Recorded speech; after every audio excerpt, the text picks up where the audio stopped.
Now on Toledo News this morning, major investment. Upgrades are coming to a local hospital. I'll have the details coming up. Plus, Mad Poets, how a local organization is making a difference in the lives of area youth.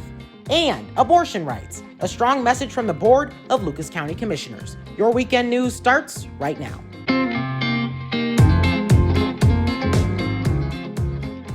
Good Saturday morning. My name is Jaden Jefferson and welcome to Toledo News this morning.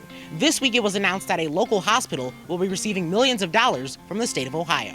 ProMedica Russell J. Ebi Children's Hospital will be receiving $17 million from the state of Ohio. Governor Mike DeWine announced on Monday. The money will be used to renovate existing space in their inpatient pediatric psychiatry unit, establish an ambulatory outpatient building, and work with local partners to develop services and programs to meet the area's needs. This is a part of the Pediatric Behavioral Health Initiative, an $84 million investment to increase access to care and expand capacity across the state. Heads up drivers, US 24 between Falling Timbers Lane and State Route 109 in Maumee is undergoing lane restrictions for shoulder reconditioning. This work will last through the remainder of May.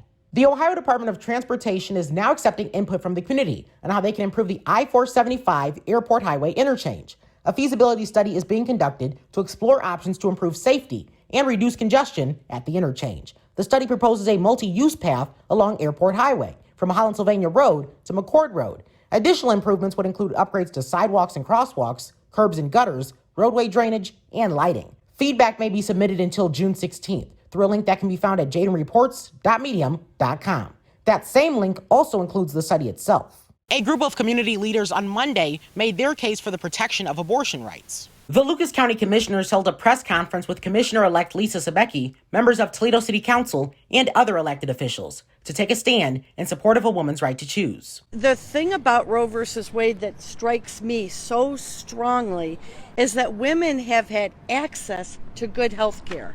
That has promoted birth control. That has promoted women's gynecological care. The gathering follows the leak of a draft verdict from the Supreme Court, which would have struck down Roe v. Wade. While the verdict isn't at all final, states across the country have moved forward with outright bans on abortions. A donation account has been opened at the Toledo Urban Federal Credit Union, allowing donations to be made in memory of a 14-year-old girl who was shot and killed in North Toledo last week. Money collected will be given to the family of Zanasia Ticey, who was a student at Rosa Parks Elementary, to assist with burial expenses. Donations can be made through any customer service teller at their Door Street location or by calling the credit union at 419-255-8876. With warmer weather comes the increased desire to get outside in nature. But with that comes risk, as it's tick season, resulting in increased cases of Lyme disease. Ticks burrow deep into the skin, transmitting bacteria, which could lead to Lyme disease. Symptoms can include headaches, breathing issues, or arthritis. In serious cases, inflammation from the heart muscle, swelling of the spinal cord, and facial paralysis are possible. Ticks tend to hide in high grass, so experts advise you keep your lawn mowed and hedges trimmed. When venturing out into the woods or a neighborhood park, think about covering up any exposed skin with an article of clothing. Insect repellents containing DEET can also be effective in protecting exposed skin. Finally, remember to conduct tick checks after coming in from the outdoors. If you find a tick, remove it with tweezers. Do not attempt to use your fingers. The Mad Poets Society, it's a local organization, and it really does have a great mission. It's a great cause, and I was lucky actually to be able to participate in one of your events. So kind of give people an idea of this program, what it is, and how it benefits local youth. Yeah, well, first off, we were happy to have you last year at our showcase for our summer showcase for teens. Young adults as well. And so Mad Poets is originally it's over 25 years old. It's a literary arts program geared to stimulate and grow through the arts, right?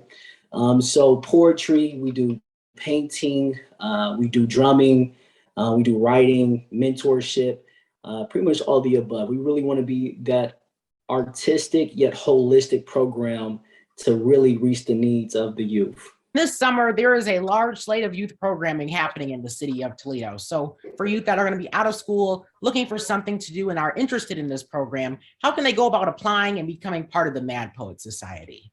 Yeah, that's a great question. So we currently have, of course, you can apply through the website.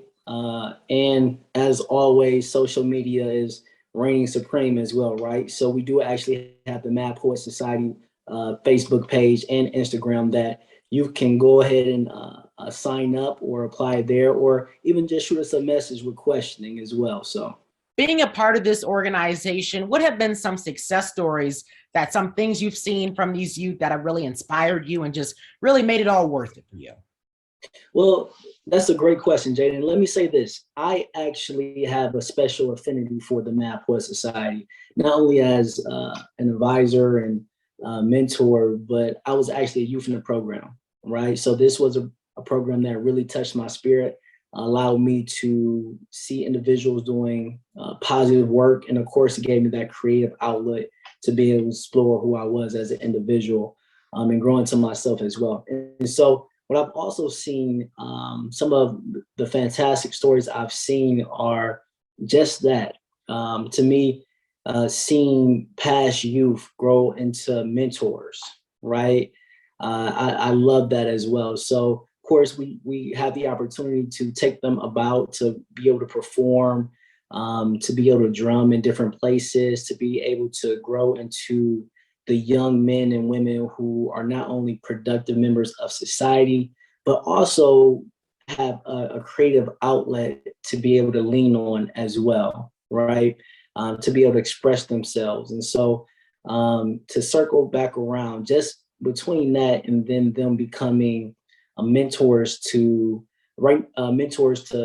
future youth, we have a third generation Mad Poet in the program right now. So it's just really it warms my spirit to think about it. And it warms mine as well. It's good to see that there's so much good happening in our community. And even if we're not seeing it every day, it's definitely happening. So for people that really want to be a part of this experience and, witness this happen. So when and where will these future events be held? So we actually have a litany of, to answer your question, we have a great relationship with the Monroe Street Church. And so our bi-weekly programming is going to be there. But over the summer, we currently have a litany of different spaces. We're going to be at Jamie Farr Park, Friendship Park. I can go ahead and send you over the flyer if you haven't got it already as well. And then the Navarre Park. And of course, Jaden, you're always welcome to stop by and be a part of it anytime. And we'd love to have you.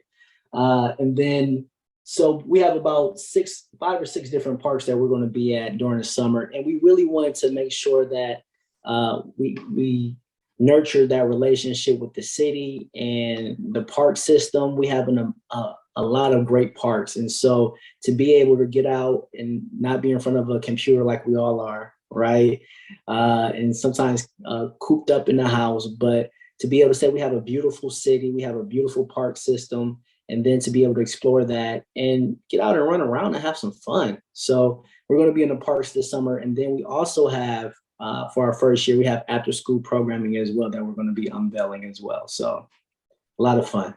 Well, I'm looking forward to getting out to one of those events this summer. And I think this weather we've been having recently is a preview. So I think I'm definitely going to have that bottle of water on standby for sure. But, I'm excited to see this, though. And NIKYLE FITZGERALD of the Mad Poet Society, thank you so much for your time. Jaden, thank you so much. Continue doing what you do, young man. Pride and joy of our city. Thank you. I appreciate that. You have a good day. You too. Fresh off of his trip to Washington, D.C., Toledo Mayor Wade Kapsakavage is speaking out in a one-on-one interview with me about what was discussed. Last week, I reported that Toledo Mayor Wade Kapsakavage will be making the trip to Washington, D.C. on the count of an invite from President Joe Biden. And this morning, we're hearing from Kapsakavage about what was discussed as he participated in a roundtable with other mayors and police chiefs from across the country. Very specifically, it was a conversation the president wanted to have about the American Rescue Plan and his belief that more of it needs to be spent promoting public safety. Our full conversation airs Sunday at 11 a.m. right here on YouTube. That's all for the news this morning. Have a lovely Saturday.